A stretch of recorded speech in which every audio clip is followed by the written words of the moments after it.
They judged her skin but not her spirit. Hey, my beautiful Alcote Stories family.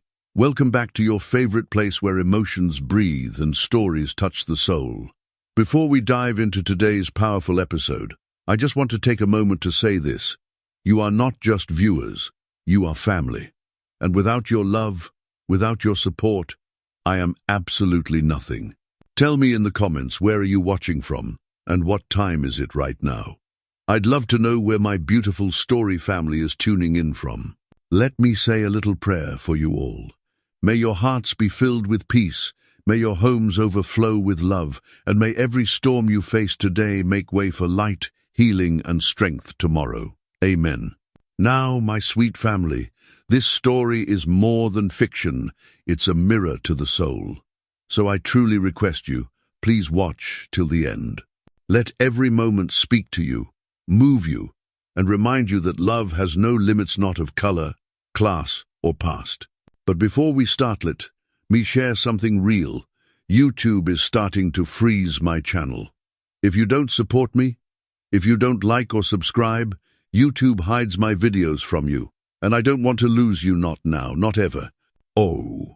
So please tap that like button, drop a loving comment, hit that subscribe, and let's fight this moment together.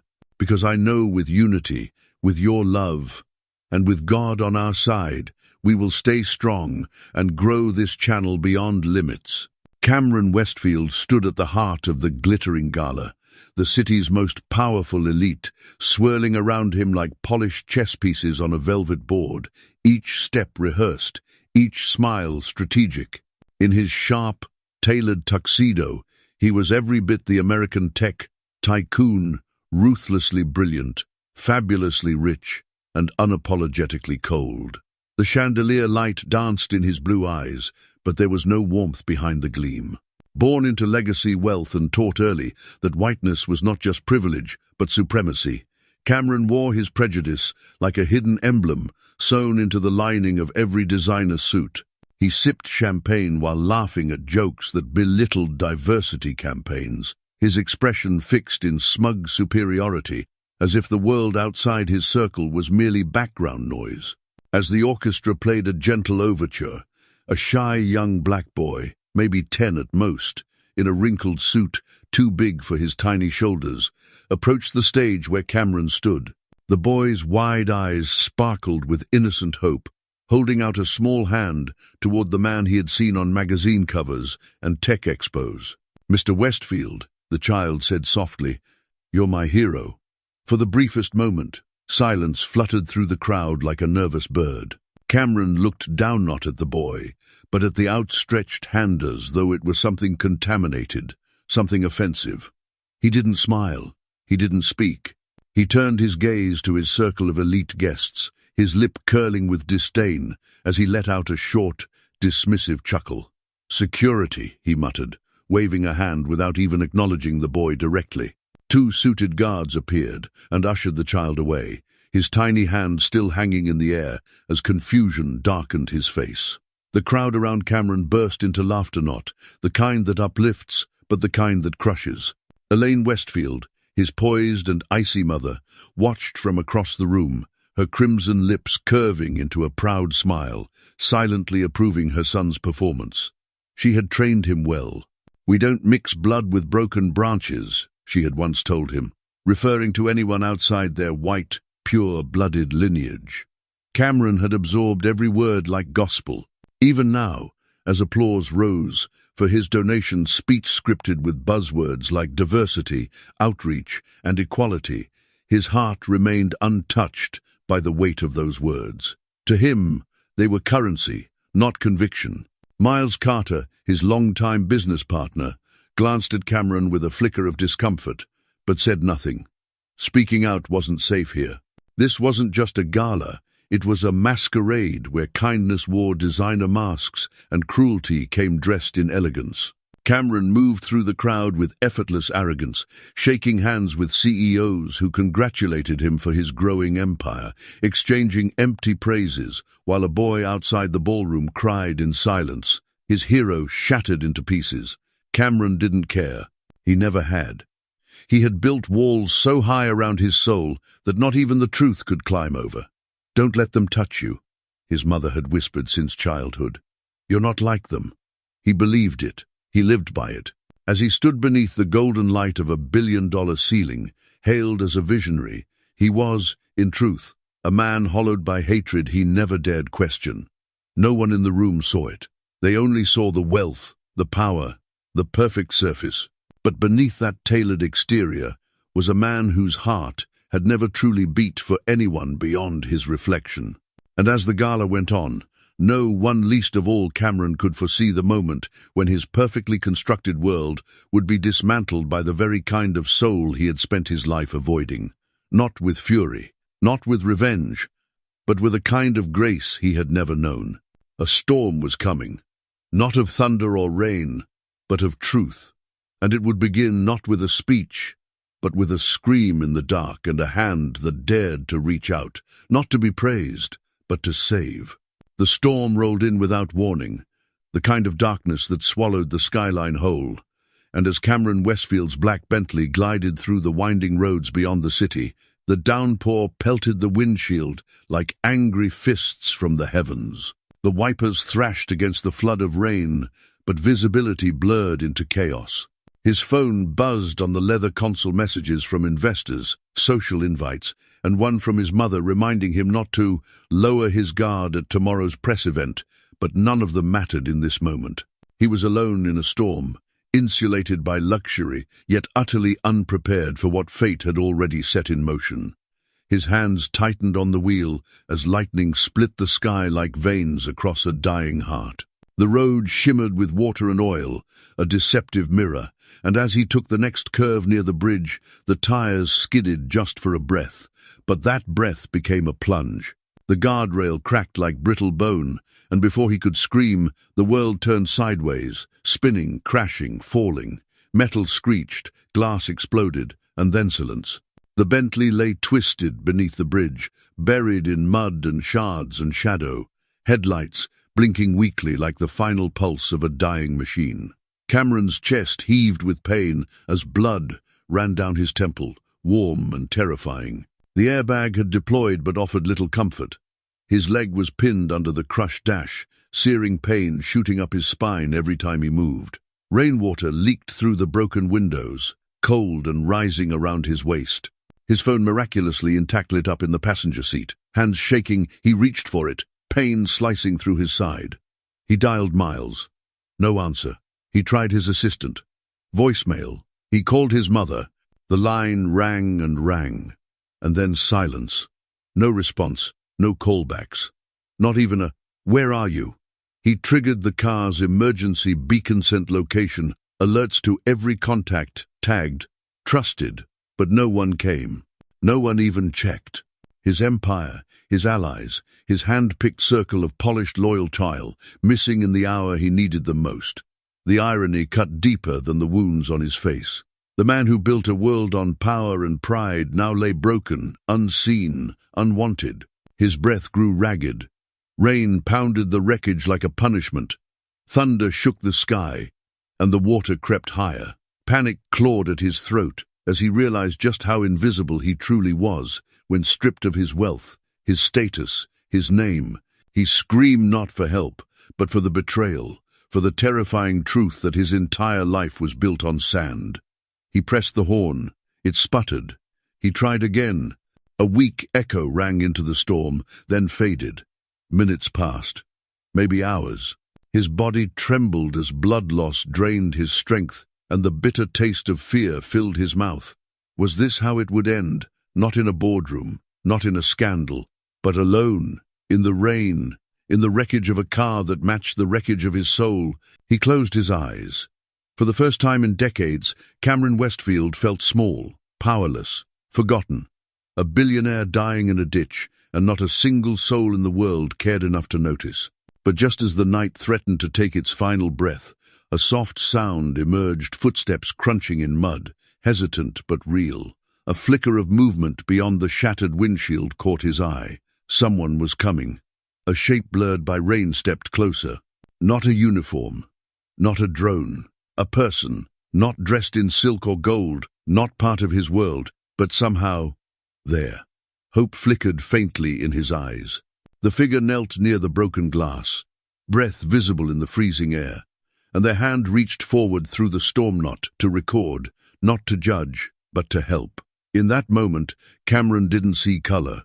He didn't see class. He only saw the outline of a stranger who came when no one else did. And though his vision dimmed and his consciousness slipped away, the touch of that hand warm, steady, defiant, was the first human contact he had felt that wasn't born of fear, fame, or fake allegiance. It was real, and it was about to change everything. Arielle Monroe pulled her coat tighter around her frame as the storm intensified, soaking her from head to toe as she walked the long, cracked sidewalk home after another grueling double shift at the community shelter. Her boots were caked in mud, her breath fogging up in the cold air, but her spirit, though tired, was far from broken. The shelter had been filled with abandoned mothers and frightened children tonight, and though her back ached and her eyelids burned, she found peace in helping them smile. But as she crossed the narrow bridge near the outskirts of town, her steps halted. A strange sounder, faint, metallic groan rose above the wind, followed by the scent of burning oil. She squinted through the sheets of rain, heart thudding, and saw it, a crushed luxury vehicle resting unnaturally below the bridge, almost hidden by the shadows and debris. For a moment, instinct told her to turn back, to call for help, to stay safe. But something inside her, something stronger than logic, forced her feet forward. Climbing down the embankment, each step slick with danger, she gripped onto tree branches and rocks, ignoring the sting of freezing water seeping through her jeans. When she finally reached the wreckage, her breath caught. The car was mangled beyond recognition, its frame twisted, the windows shattered like spiderwebs. Inside, a man was slumped against the steering wheel, blood streaming from his forehead, unconscious or worse. Her heart pounded wildly. She didn't know his name, didn't recognize his face smeared with blood and rain. But she knew that if she walked away, he would die alone.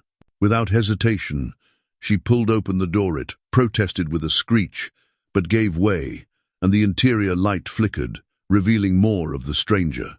His designer watch was shattered, his suit soaked and torn, but none of it mattered. "Hey, can you hear me?"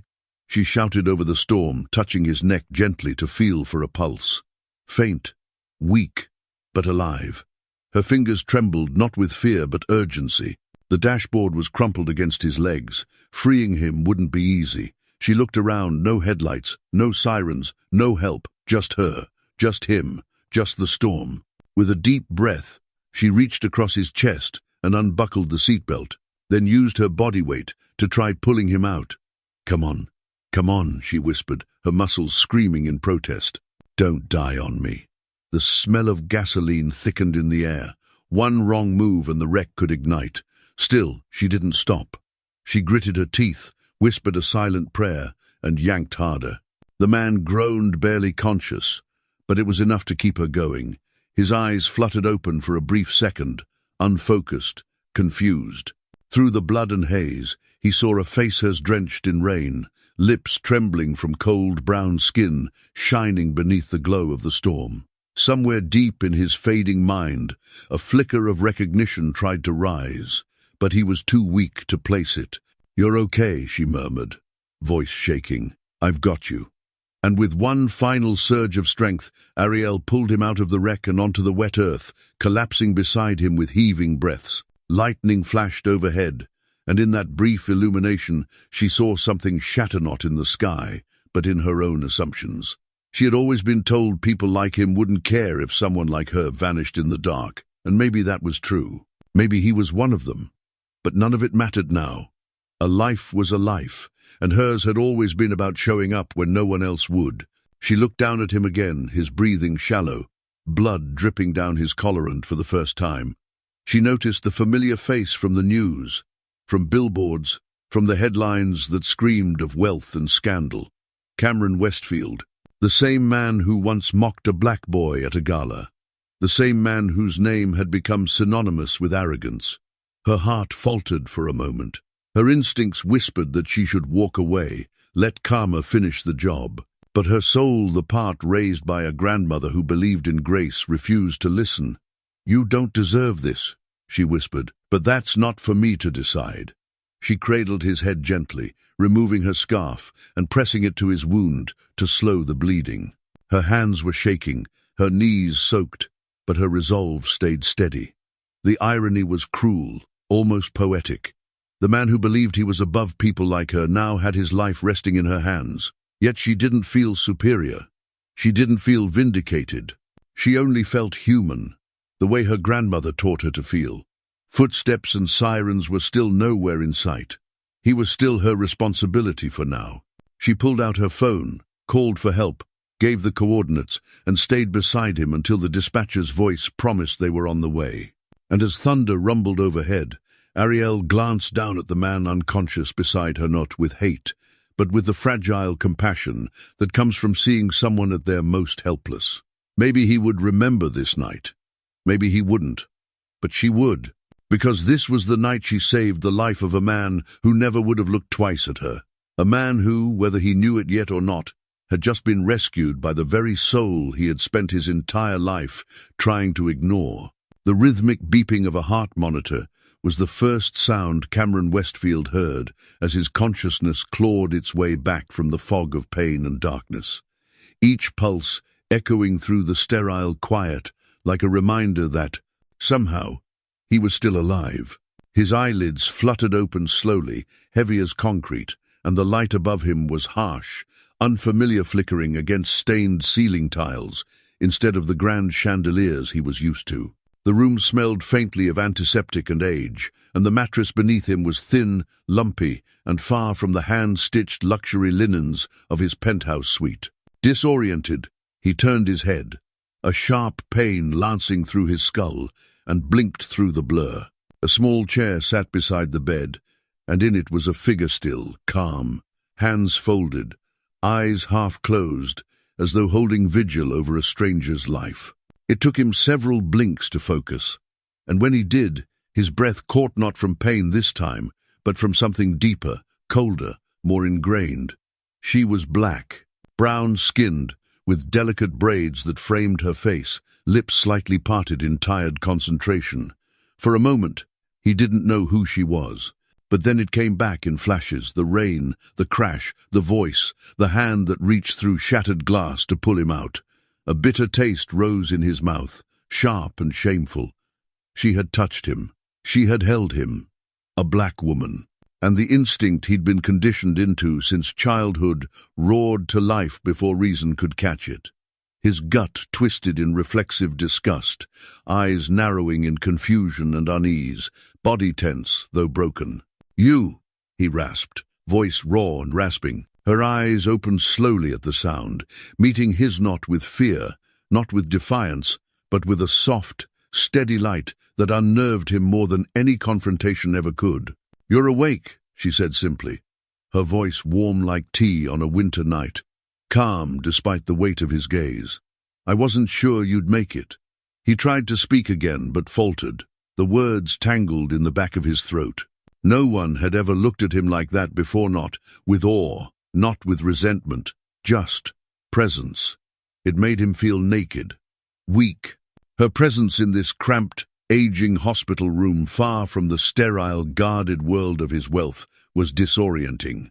"Who are you?" he finally managed, the question brittle, defensive. "My name's Arielle," she replied, rising slowly to stand by his bedside. "I found you after the crash, pulled you out, called for help, stayed until they arrived." Her words were matter-of-fact, not dramatic. There was no pride in her tone, no need for thanks. She had done it not for reward, but because it was right. Cameron looked away, shame beginning to creep beneath his skin like ice water. No one else had come. No assistant, no partner, no mother. Only her. Only this stranger, the kind of woman he'd spent years brushing past, dismissing, looking through. His chest tightened. He remembered the gala, the boy, the silence, and now this. "Why?" he asked, the word a whisper, more to himself than to her. "You don't even know me." She studied him for a moment, her gaze not hard, but unreadable. "I didn't need to," she said softly. I saw someone bleeding and alone. That was enough. Her answer sliced through the last remnants of his pride. He wanted to push her away, to reclaim the wall he'd lived behind, but he couldn't. Not here. Not now. Not with an IV in his arm, and the ghost of death still clinging to his breath. Her kindness felt like sunlight through a crack in stone, uninvited, unsettling, yet impossible to ignore. And he hated how it made him feel. Vulnerable, human. This place, he muttered, shifting in the stiff bed. What kind of hospital is this? Arielle shrugged gently, pulling the chair closer. Community. Run. Underfunded. But the doctors care more than some in your private towers. The jab wasn't cruel, it was honest. And it struck. He glanced at his wrist, at the bandage where his Rolex used to be. For the first time in years, there was no luxury shielding him, no wall of glass between him and the people he was taught to look down on. Just fabric, blood, skin, and her. I don't remember much, he admitted, eyes flickering toward the window where rain still whispered against the glass. But I remember someone pulling me out. That was me, she confirmed, without a trace of boastfulness. He turned back to her, eyes searching her face. You risked your life for mine? Yes. Even though He couldn't finish the sentence. She didn't make him. Instead, she nodded quietly, lips forming a faint smile that somehow held more power than any lecture ever could. In that moment, Cameron felt something strange coil in his chest guilt. Not the fleeting kind he ignored when rejecting diversity grants or walking past protesters. This was deeper, personal. It burned. And as he stared at the woman beside him, the one he would have never allowed into his world before, he felt the ground inside him shift, just slightly, but enough to know nothing would ever be the same again. He didn't know her story. He didn't know her heart. But he knew she had saved him, not just his body, but something buried beneath it. And for the first time in his adult life, Cameron Westfield, a man praised by millions, feared by competitors, revered by elite, felt completely and utterly unworthy. Cameron lay awake the next morning, staring at the cracks in the hospital ceiling, his body still sore, his pride bruised in places no medical scan could detect. The room was quiet, save for the faint shuffle of feet outside and the occasional beep of a monitor. But inside him, there was noisy a storm of thoughts, images, and questions he couldn't silence. He hated how exposed he felt, how dependent, how lost, without his wealth shielding him from human reality. And most of all, he hated that she was still there. Arielle entered the room carrying a cup of warm water and a gentle energy, her hair wrapped in a silk scarf, her steps unbothered by his coldness. She greeted him like someone who saw through the layers he tried so hard to wear, offering kindness without demand. "Good morning," she said softly, placing the cup on the bedside table. "You slept through the night. That's a good sign." But Cameron didn't return the kindness. His jaw tightened, his blue eyes narrowed, and something vile twisted inside him. A reflex, a defense mechanism bred from years of superiority. "Don't you have something better to do than babysit me?" he snapped, not looking at her. "What are you even getting out of this, huh? Waiting for some reward? A check? Or maybe a pat on the head for being the good little?" He stopped himself, but only after the venom had already slipped from his tongue, heavy with decades of inherited hate. The silence that followed was deafening. Arielle blinked once but didn't move, didn't flinch, didn't back away. She stood like a tree in a hurricane, rooted not in pride, but in peace. "Is that what you think?" she asked gently, not angry, just steady. "That I saved your life to prove something?" He turned his face away, ashamed, and yet too stubborn to admit it. "People like you don't just help people like me," he muttered, not without a motive. Her voice remained even unshaken. "People like me?" she repeated, almost curious. "You mean black people, poor people, women who don't fit into your boardroom fantasy?" The words hit him like cold water, but she didn't throw them to wound him, only to make him listen. "I helped you because you were dying, not because of who you are, despite who you are." The honesty in her voice was sharper than any insult. She wasn't yelling. She wasn't crying. That's what confused him most. In his world, confrontation was loud, dramatic, strategic. But Arielle didn't play his game. She played her truth. She reached for the water and handed it to him. "Drink, you need it."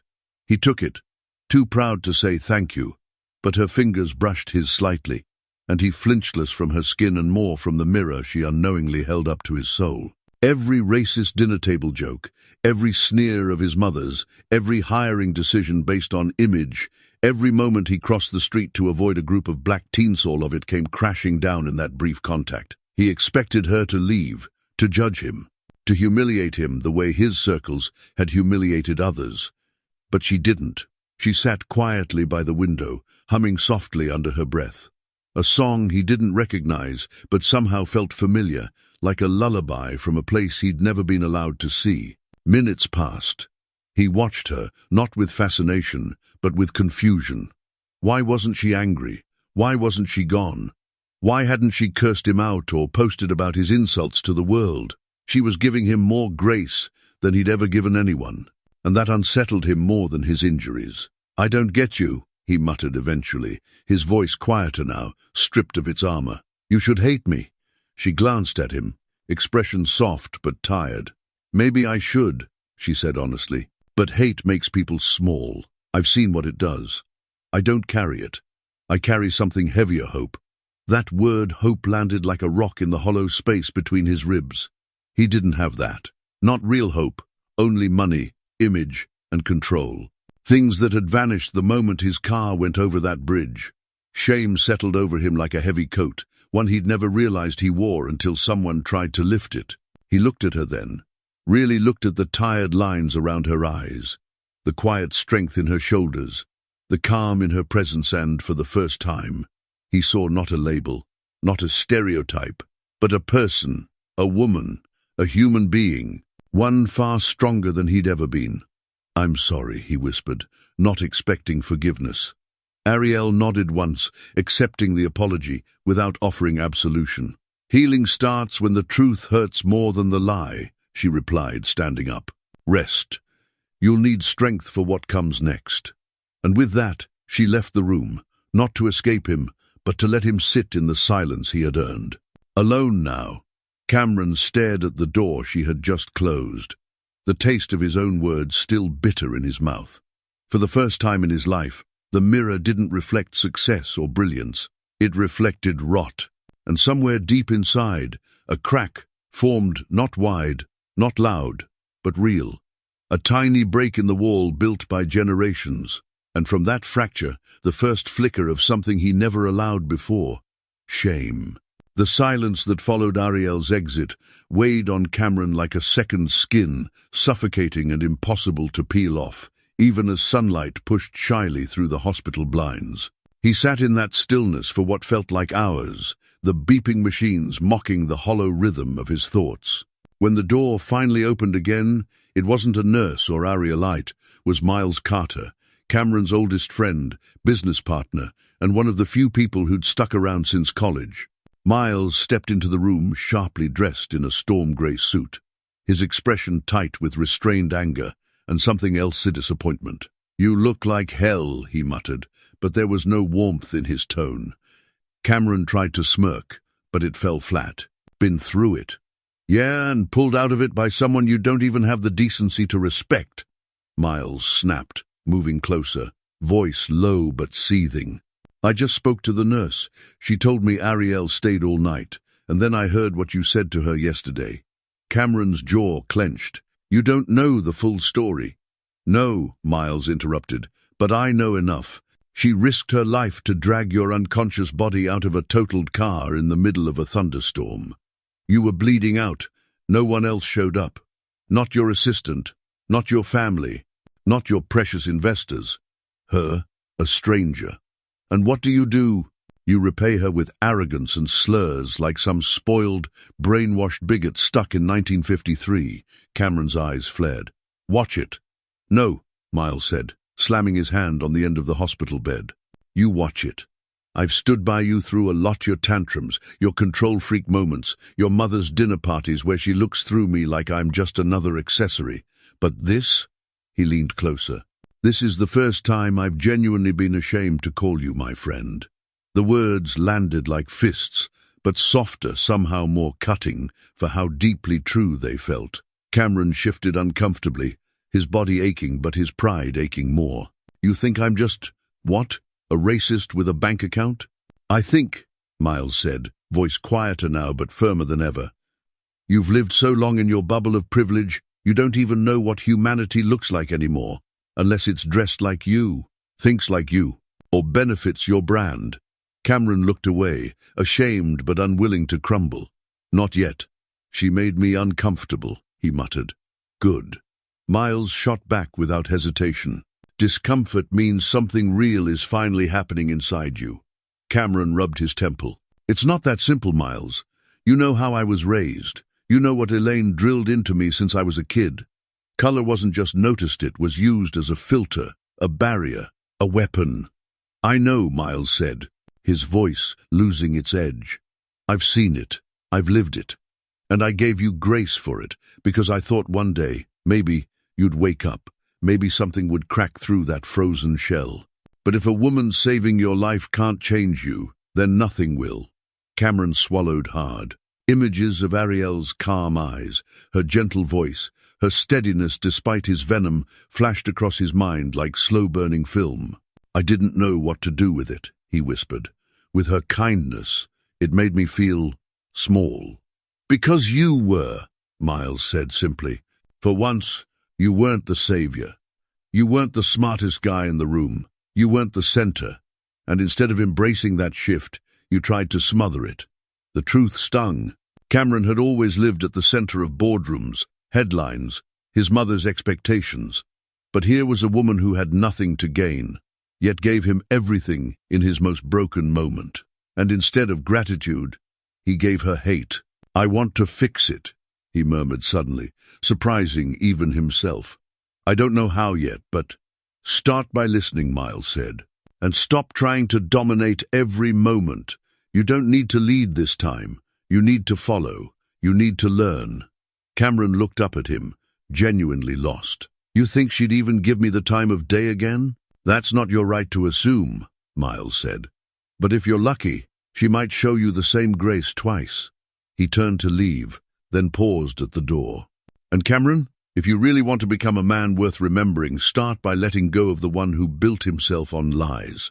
With that, Miles exited, the door clicking shut behind him like punctuation on a sentence Cameron hadn't finished writing. Alone again, Cameron exhaled slowly, his lungs heavy with the weight of a lifetime. For the first time, he wasn't sure who he was without his titles, without his pride, without the fortress of whiteness he'd mistaken for worth. But somewhere in the ashes of ego, a new voice stirred, a quieter one, uncertain but real. A seed had been planted. It hadn't bloomed, it hadn't broken the soil, but it was there. And whether it would grow depended on whether Cameron Westfield was finally ready to become someone new. The next morning, after a night of shallow sleep and heavy thoughts, Cameron found himself dressed in borrowed clothes and discharged from the hospital with a stack of paperwork and a prescription he didn't bother to fill. The sterile walls had done nothing to quiet the storm inside him, but Miles's words kept echoing. "Start by listening. Let go of the man who built himself on lies." And as much as it bruised his ego, Cameron knew he had no idea how to do that. So instead of calling a driver or retreating into the comfort of his penthouse, he asked around quietly, slipping out the back exit with his hood up and heart racing not from fear, but from something far more foreign, curiosity. He didn't text Arielle, didn't announce himself. He just followed her from a distance that morning, guilt trailing behind him like a shadow. He watched as she walked into a modest brick building, tucked between two abandoned shopsits. Hand-painted sign read, "Hope Haven Shelter." The windows were cracked, the roof sagging slightly, but there was life inside real life. Cameron paused at the door, not yet ready to enter, so he stood outside, half hidden, peering through the glass like a child outside a candy store. Inside, Arielle moved like light, laughing softly as she helped a little girl tie her shoe, kneeling to wipe tears from a sobbing teenager's face. setting down trays in front of elderly veterans with shaking hands. No cameras, no applause, just tenderness, given freely. Her smile wasn't performative, it radiated from someplace deeper, a well he'd never been taught to drink from. She greeted everyone by name, hugged a weary mother with a baby on her hip, and listened, truly listened as a man with trembling lips confessed he hadn't eaten in 2 days. Cameron leaned against the cold wall, something tightening in his chest. He'd built entire corporations to change the world, but had never set foot in this one. His charities had names, buildings, plaques, but they never had faces. This place had no fame. Yet here, she was everything. Watching her, he saw power, not the kind you flaunted, but the kind that steadied broken people with just a touch. He felt something twist inside him, shame again, but now mixed with awe. How could someone so overlooked be the most important person in the room? When a boy scraped his knee, Arielle kissed his forehead before bandaging it. When an old man dropped his tray, she knelt to clean it with her bare hands. When a woman broke down saying she didn't want to live, Arielle held her and whispered something he couldn't hear, but he saw the woman nod, her breathing slow. This was her world. This was what grace looked like without wealth. And Cameron, for all his billions, had never felt poorer. He finally stepped inside, slow and unsure. The warmth of the shelter hugged him tighter than any luxury coat. No one recognized him. No one cared. For once, he was invisible, and it was oddly liberating. Arielle spotted him across the room, her eyebrows rising in surprise. She didn't smile, but she didn't frown either. She simply wiped her hands on a towel and walked toward him. "What are you doing here?" she asked quietly, her voice cautious but not cold. Cameron swallowed hard. "I needed to see," he said. "See what?" "You. This." He gestured around. "I needed to understand why you did it." Arielle studied him for a moment, then turned slightly so he could watch more closely. "This is why," she said. "These people, their lives matter, even when no one's watching." He nodded, speechless. Words felt too small for what he was seeing. "You come here every day?" "Every day I can," she said. "Even when I'm tired. Even when it hurts." A little girl ran up and clung to Arielle's leg, beaming up at her like she hung the moon. Arielle knelt down, whispering something sweet, then stood again. "Love isn't about what we say. It's about where we show up." Cameron felt something shift in him, not dramatically, not with thunder, but like tectonic plates beneath the surface, beginning to realign. He didn't know what to say. He only knew that whatever this woman had, it was what he'd been missing his whole life.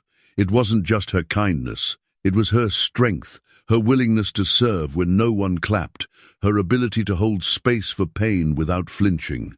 He watched as Arielle returned to her duties, and he stayed longer than he expected, silently helping clean trays and refill water jugs. The people there didn't know his name. They called him the Quiet One. And for once, he didn't correct them. That night, as he walked home alone through the streets he used to drive past without looking, Cameron Westfield felt the echo of something soft blooming inside him. Not redemption. Not yet, but a beginning. And for the first time, it felt like enough. The memory of Arielle's world clung to Cameron long after he left the shelter, like a quiet haunting in his chest that wouldn't let him rest. That night, as city lights blinked through his penthouse windows and the noise of success surrounded him in sterile silence, he thought not of profits or partnerships, but of her. The way she bent down for children, the way she listened like pain was sacred, the way her smile made a room feel like sunlight. And so, with trembling fingers and a rare lump in his throat, Cameron did something he'd never done before. He reached out, not for business, but for healing. The next day, standing at her doorstep with a bouquet of simple wildflowers clutched in his hand like a shield, he asked her to dinner. Arielle looked at him, hesitant, as if trying to see if this was a game. He didn't beg. He didn't charm. He just said, "Please, I owe you more than words, but let me start with that." And after a long pause, she agreed.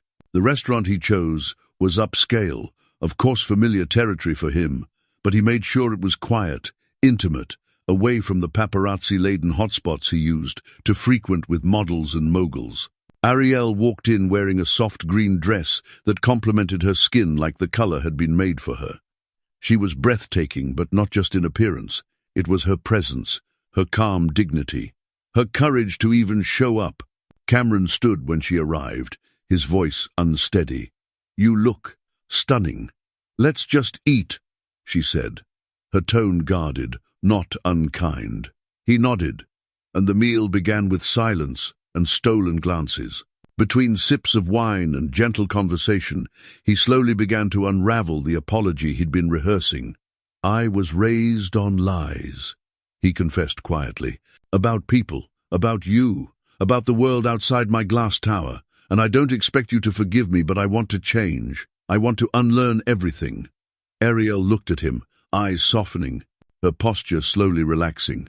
"That's a start," she whispered, and for the first time, the air between them felt light, hopeful. But hope, like glass, is fragile. The moment shattered when the entrance doors flung open and in swept Elaine Westfield, Cameron's mother, draped in diamonds and indignation, her gaze slicing through the restaurant like a blade. She had heard from a friend that her son was dining with some girl and had arrived to investigate. When she saw Arielle, seated comfortably across from her son, laughing softly over breadsticks, Elaine's mouth twisted in horror. "Cameron," she barked, drawing attention from nearby tables. "What is this?" The table fell silent. Cameron rose to his feet instinctively. "Mother, please." But Elaine had already turned her wrath toward Arielle, her voice rising, venom laced behind her smile. "So this is the woman who saved you, a little charity case you decided to play pretend with? Honestly, darling, if you wanted gratitude, you could have written her a check." The words hung in the air like smoke, thick and suffocating. Arielle's face paled, her eyes wide with disbelief. Cameron's mouth opened, then closed, caught between shame and fear, his tongue suddenly paralyzed. "Say something," Arielle whispered to him, hurt blooming in her chest like a wound reopened. "Say anything." But he didn't, not fast enough, not loud enough. And that silence heavier than any insulted, more damage than Elaine ever could. Arielle stood, her chair scraping the floor like thunder. Her voice trembled, but her words were clear. "You can't fix hate with silence, Cameron." Her eyes glistened with unshed tears, not of weakness, but betrayal. "You asked me to trust you. I came here thinking maybe, just maybe, you meant what you said. But now I see your heart wants change, but your spine hasn't caught up." The room went still. Elaine scoffed, but no one laughed. Cameron's fists clenched, his breath shallow, his chest caving with regret. But Arielle was already turning away. "You don't get to walk both paths," she said, her voice cracking as she stepped back. "You either stand beside me or you stand in the shadows with the ones who never see me." And with that, she walked out into the night, heels clicking like a metronome of defiance, her shoulders straight, even as tears fell silently down her cheeks. Cameron chased after her, but the door slammed before he reached it loud, final, echoing in his chest like a verdict. He stood frozen outside the restaurant, the world blurring around him, the taste of shame sharper than the finest wine. Inside, his mother called after him, confused, annoyed, unbothered. But he no longer heard her. All he could hear was Arielle's voice, ringing like a prayer he didn't deserve. "You can't fix hate with silence." And for the first time in his privileged, protected life, Cameron Westfield stood completely, irreversibly alone. The door had slammed, but its echo lived inside Cameron like thunder trapped in a hollow chest, replaying again and again as he stood alone on the sidewalk, his hands trembling, his breath shallow. The cold night pressed against his skin, but it was nothing compared to the chill settling in his bones. Shame, so loud it drowned out the traffic, the city, the mutter of strangers passing by. Her words had sliced through him like a truth he could no longer ignore. You can't fix hate with silence. It haunted him all the way home, through the marble lobby of his tower, up the private elevator that once made him feel powerful, but now felt like a cage. The penthouse lights blinked on automatically, but the brightness only exposed how empty everything truly was. He stood before the vast window, overlooking the city, his empire, his playground and, For the first time, it looked meaningless. He turned away from the view, walking to the bathroom, where he flicked on the mirror lights and stared at the man he had become. The reflection looked the same: blue eyes, perfect hair, square jaw, but the mask had cracked. Behind it was someone hollow, someone confused, someone beginning to break. He leaned forward, bracing his palms on the cool marble, and whispered to the man staring back, "Who are you without the lies?" And then, like water breaking a dam, the memories began to pour. He was 5 years old again, sitting at a garden brunch, watching his mother purse her lips at the maid, who served her with trembling hands. He was 7, hearing her hiss under her breath when a black couple moved into the neighborhood. There goes the property value. At 10, he repeated her jokes to classmates, not knowing they were daggers. At 12, he watched her fire a brilliant black assistant for being too loud in meetings, then sip wine without flinching. He didn't question it. He was rewarded for mimicking it. And now, standing here, 34 and stripped bare, he saw it all for what it truly was: legacy of poison dressed in pearls. He couldn't breathe. He needed answers. He needed confrontation. So he left, storming through the city like a man possessed, heart pounding, as he arrived at the grand colonial house where his mother lived, untouched by time, untouched by struggle. The butler opened the door, startled by his arrival, but Cameron pushed past him. Elaine Westfield sat in her high-backed chair, sipping tea like nothing had happened. "Cameron," she said with a smile that never reached her eyes, "I hope you've come to your senses." He didn't sit. He didn't smile. His voice was low, but steady. "Why do we hate people we don't even know?" Elaine's expression faltered. "Excuse me?" "You heard me," he said, stepping closer. "Why did you teach me to fear what was different? Why did you raise me to think kindness had a color, that worth only came with a certain kind of skin?" Elaine stiffened, setting down her cup. "Don't be dramatic. This isn't drama," he snapped. "This is truth. I let you shame the woman who saved my life. I stayed silent while you humiliated her in front of strangers. And you know what's worse? I didn't even flinch, because I've been trained not to." Her eyes narrowed. "That woman doesn't belong in our world." "Then maybe I don't want to belong in yours anymore," he said, voice trembling with rage and clarity. "Maybe your world is rotting from the inside." Elaine stood now, defensive. "I protected you. I built your future." "You built a prison," he shouted. "A palace of mirrors that only reflect you back at yourself." Her face contorted, but he didn't care. For once, he saw her not as the woman who gave him everything, but as the woman who kept him from becoming anything real. "You call it tradition," he said. "I call it cowardice." She slapped him. Not hard, but enough. Enough to freeze the moment in crystal. He didn't flinch. He didn't move. He just looked her dead in the eyes and whispered, "You raised me on fear.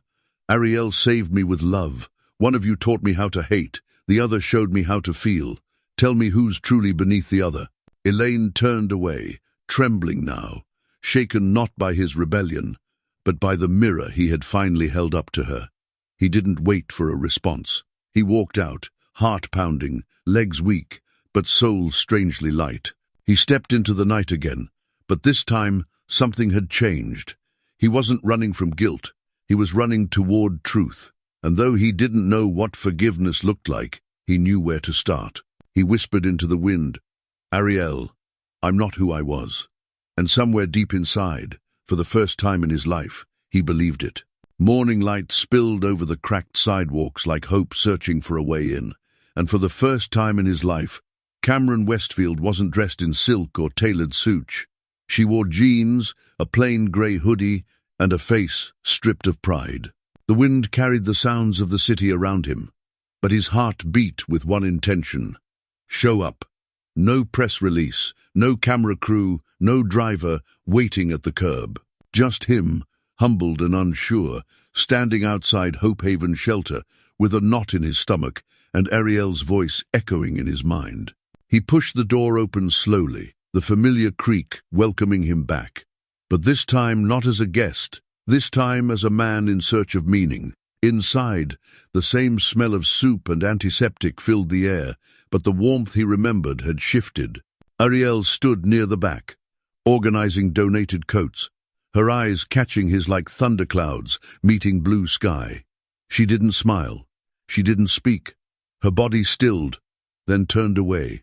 Cameron stepped inside, the air suddenly heavier. He moved toward the front desk, clearing his throat. "I'd like to volunteer," he said softly to the woman seated there. She looked surprised, but handed him a clipboard anyway. He signed in, his name suddenly looking foreign beneath the word volunteer. That first day was quiet. No one offered conversation.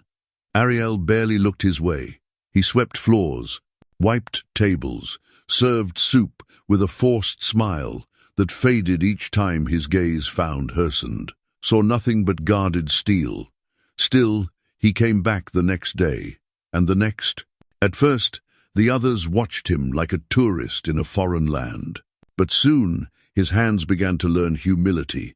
He picked up mops like they were weapons against guilt. He learned how to cut vegetables without slicing too thick. He knelt beside children with open notebooks, fumbling through fractions and spelling with more sincerity than skill. He folded blankets. He took out trash. He cleaned the bathroom when no one asked. Arielle remained distant, her voice polite but short. She didn't trust him, and he didn't blame her. But he stayed, not for applause, not for her forgiveness, but because for the first time he was learning how to show up when no one clapped. The kids began to warm to him, first especially Jamal, a bright 10-year-old with glasses too big for his face, who tugged Cameron's sleeve and asked for help with his book report. They sat on the steps that afternoon, reading aloud together, stumbling over words, laughing when they messed up. Cameron found joy there raw, clumsy, and real. Slowly, the staff began to speak to him, offering smiles that didn't carry suspicion. He started bringing coffee for the team, arriving early to help with setup, staying late to clean. He no longer winced when asked to scrub toilets or sweep gutters. He welcomed it. It was as if each task scraped away another layer of the man he used to be. Days turned into weeks. One rainy afternoon, while unloading canned goods from a delivery truck, Cameron slipped and landed hard on his elbow. Arielle rushed forward instinctively, her eyes wide with concern, then caught herself and stepped back. "I'm fine," he muttered, wincing. She hesitated, then offered a towel anyway. Their fingers brushed, and for the first time since that night, she looked him in the eye, not with warmth, but with recognition. That evening, she passed him in the hallway and said softly, "You keep showing up." He nodded. "I will, as long as you let me." Her silence wasn't rejection, it was contemplation. One night, as the shelter quieted, he overheard her singing to a restless toddler, her voice low and steady. It cracked something deeper inside him than any argument ever had. Redemption, he realized, wasn't about grand gestures. It was about presence. It was about consistency. It was about rebuilding trust brick by honest brick, without demanding a timeline. He no longer looked in mirrors seeking a perfect reflection. He now searched for the face of a man trying, stumbling, but standing. The man he had once built from pride was fading, and in his place, someone honest was beginning to emerge. Not perfect, not forgiven, but becoming. The shelter buzzed with the quiet rhythm of routine trays clinking, laughter spilling from the playroom, the hum of service holding it all together, but somewhere between a spilled box of crayons and a shared cup of lukewarm coffee, something had begun to shift between Cameron and Arielle. It wasn't loud, it wasn't cinematic, it was the way their eyes started lingering half a second longer, the way their footsteps occasionally fell in sync down the hallway. The way she stopped correcting him so sharply when he got a task wrong and instead offered a gentle nod or a soft chuckle. That afternoon, the rain had driven most of the shelter inside early, and the common room was full of sleepy warmth. Cameron found Arielle alone at the back table, organizing books for the children's corner. He hesitated, then sat across from her, his hands folded awkwardly. For a moment, she said nothing, just glanced at him like she wasn't sure who he was anymore. "You really don't give up, do you?"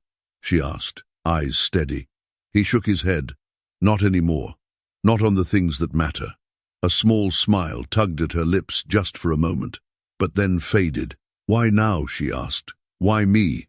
Cameron leaned back, his breath shaky.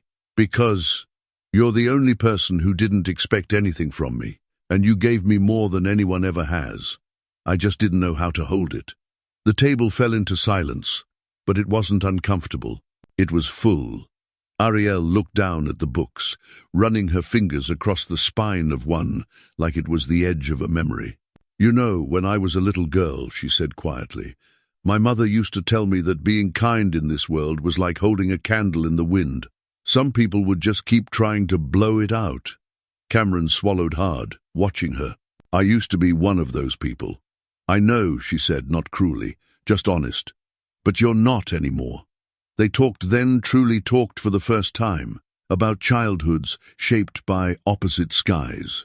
She told him about nights without heat, about watching her father get laid off again and again while still praying over every meal, about walking her little brother to school past people who clutched their purses when they saw her. Cameron told her about silver spoons that came with strings, about the weight of expectations and the loneliness of being told to never feel. They traded stories like offerings, not to compete, but to understand. There were pauses, there were stumbles, but there was no retreat. Fear, she said at one point, staring at the rain-streaked window, is the first language most of us learn, especially when the world keeps trying to prove you're less than.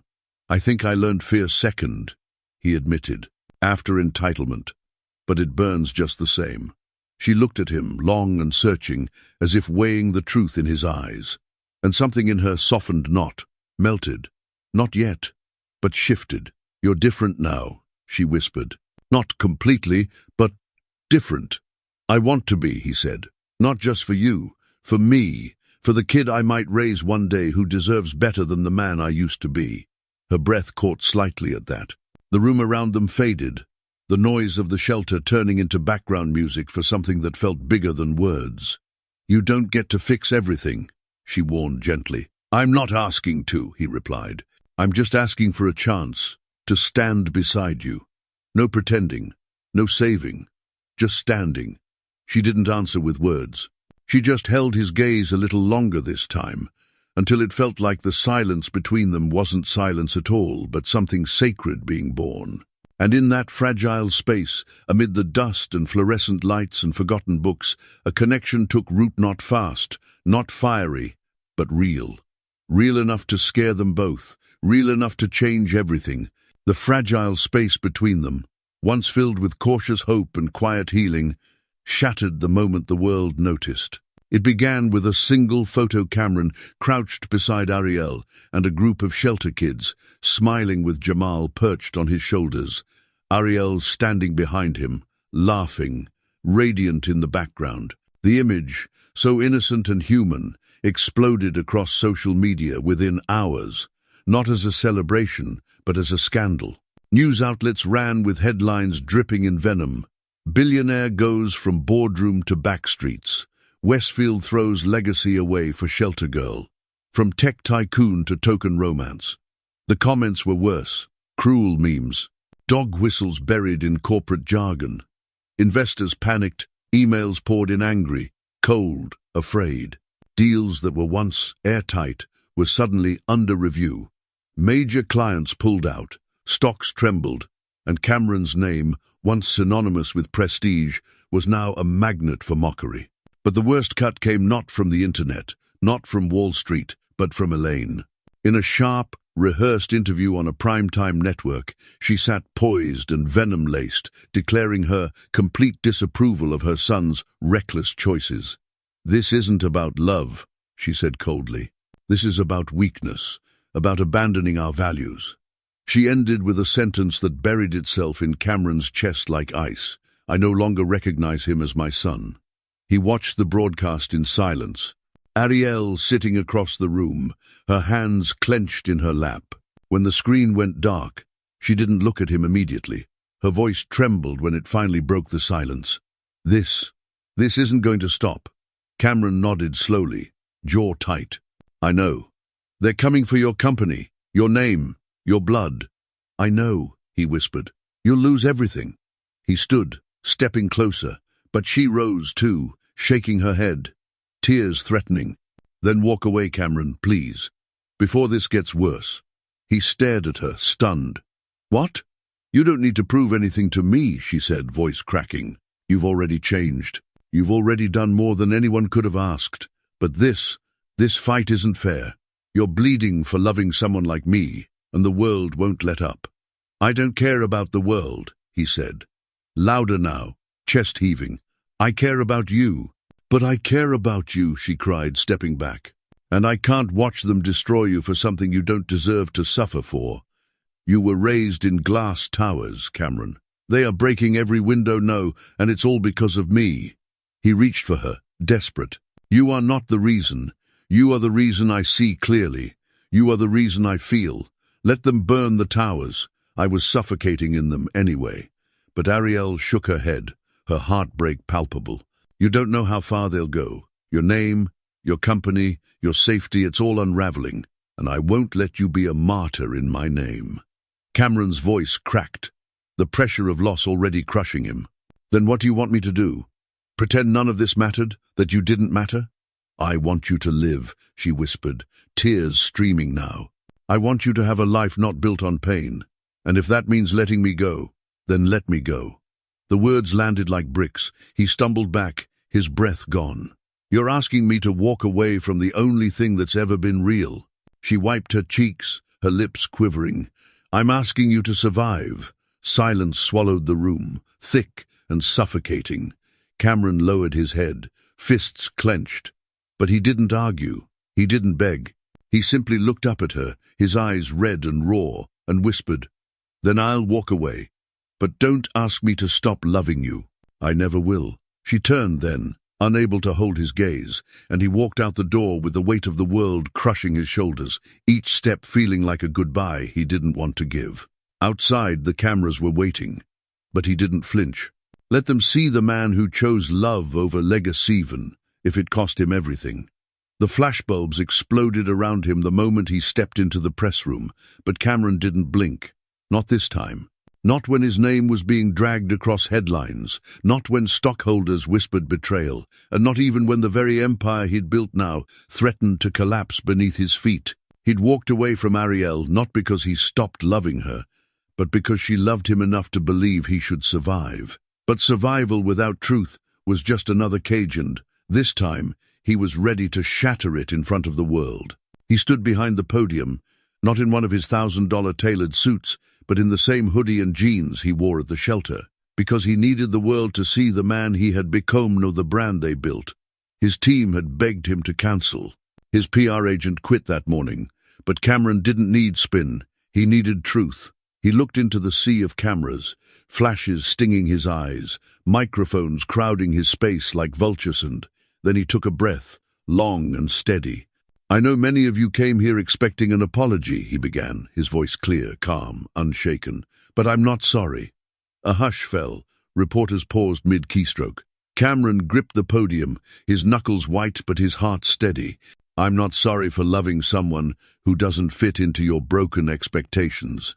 I'm not sorry for choosing humanity over heritage. I'm not sorry for learning late in life what it means to truly see someone not for the color of their skin, but for the strength of their soul." He paused, eyes scanning the silent room. "I was raised in a home that taught me to fear difference. I was handed power, soaked in prejudice, and praised for protecting it. I was blind, willfully, comfortably, until the day I almost died. And the only person who showed up to save me was a black woman I'd never even met." His voice cracked, just slightly. "Her name is Arielle, and she didn't save me because I deserved it. She saved me because it was who she is. And over time, she didn't just heal my body, she awakened my heart." Flashes popped again, but still no one interrupted. He went on, stronger now. "And yes, I fell in love with her, not for her charity, not out of guilt, but because she is kind and brilliant and brave enough to tell me when I'm wrong. She is everything I didn't know I needed because I was too busy living a lie." A murmur rippled through the room, but Cameron didn't stop. "When photos of us surfaced, the world called me weak, traitor, fool. I lost investors. I lost my board seat. I lost my mother's approval. But what I found was more important: my soul. my voice, my freedom. And I'd rather be hated for loving Arielle Monroe than be applauded for living the lie that love has a color or a class. Reporters began scrambling, phones buzzing, news anchors going live in real time, but Cameron didn't flinch. Let the shares drop. Let the sponsors walk. Let them write op-eds and whisper behind closed doors. I will not walk backward into comfort. I will not apologize for loving out loud. He stepped back from the podium, the roar of the crowd slow to rise, like everyone forgot how to breathe. But then it did resonate in outrage, but in applause. Slow at first, then louder, stronger. Some still sat frozen, but others, especially the younger reporters, stood, clapping with conviction. Outside, social media exploded with hashtags that flipped the narrative. Number, Love Out Loud. Number, Westfield Truth. Number, Not Sorry. Cameron didn't wait for interviews. He exited through the back quietly, not to avoid the attention, but because he had said all he needed to say. He walked out into the open city, the air sharp with risk but clean with truth, and for the first time he didn't feel the weight of legacy on his back, only the promise of something real waiting beyond the cameras, beyond the chaos. Something with eyes like midnight and a voice that could disarm storms. He reached for his phone, hands shaking slightly, and typed a single message. If you're watching, I meant every word. Then he turned off the screen, smiled softly to himself, and let the silence carry him forward. 1 year later, the noise had quieted. The headlines had faded, the boycotts gone cold, and the world, ever hungry for the next scandal, had moved on. But Cameron Westfield hadn't returned to the man he used to be, and that was the point. The man who once walked among glass towers now spent most mornings unlocking the doors of a 2-story red brick building tucked between a community park and a forgotten laundromat. There was no security gate, no butler, no gleaming marble lobby, just a simple, hand-painted sign above the door that read, The Monroe Westfield Foundation. Tech. Books. Hope. Inside, the walls buzzed not with servers or stock tickers, but with laughter, questions, and the rhythm of possibility. Dozens of kids now filled the space each day, coding on donated laptops, flipping through books in beanbags, raising their hands with shy hope. Arielle stood at the heart of it all, a clipboard in one hand, her other waving toward a new batch of eager volunteers. Her braids were up today, her smile easy but purposeful, and her presence still carried that quiet strength that once pulled a broken man from wreckage, both literal and soul-deep. Cameron watched her from the hallway, coffee in one hand, a second-grade laptop clutched in the other, waiting to be repaired. He still wore sneakers now, still rolled up his sleeves. He still got his hands dirty. And he still every single day thanked whatever force of grace had put him in the path of the woman who had saved him, not with pity, but with purpose. Their journey hadn't been easy. There were still whispers, still subtle doors that never reopened, still boardrooms that pretended they hadn't seen the broadcast that shattered the lie. But for every door slammed, a window cracked open in a neighborhood that once believed billionaires never looked their way. They'd held workshops in schools where computers had been broken for years. They'd read bedtime stories to kids who thought millionaires only existed in movies.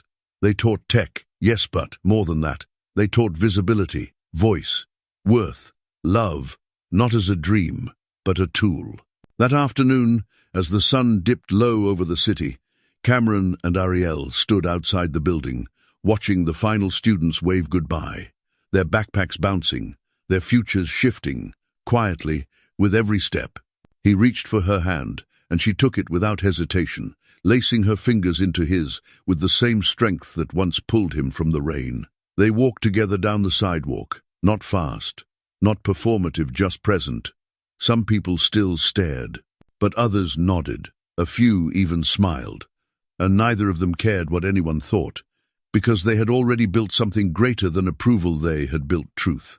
They reached the community mural they'd commissioned last fall, the one painted by local youth. Arielle depicted with light surrounding her hands as she reached out to a child holding a book, and Cameron standing beside her with a laptop in one hand and a heart in the other. Above it, in bold strokes, it read, Spirit over skin. Arielle looked up at it and exhaled softly. "Still hard to believe, isn't it?" she murmured. Cameron smiled, eyes glistening. "Not anymore." A camera crew arrived then, small, local, but curious. A reporter approached, asking for a few words, just a closing thought for the feature airing later that week. Cameron didn't prepare a speech. He didn't need one. As the mic lifted to his lips and the wind stirred the edge of Arielle's jacket, he looked not at the lens but at her. His voice was quiet, steady, whole. "They judged her skin," he said, his words carrying through the city air like a hymn. "But I saw her spirit, and that changed everything." The reporter blinked. The cameraman lowered his hand slowly, and somewhere nearby, a little girl peered up at the mural, eyes wide, seeing not just paint, but possibility. Cameron squeezed Arielle's hand gently, and together they walked on, no longer bound by the past, no longer defined by color or shame, but united by soul, by fire, and by a truth that no society could erase.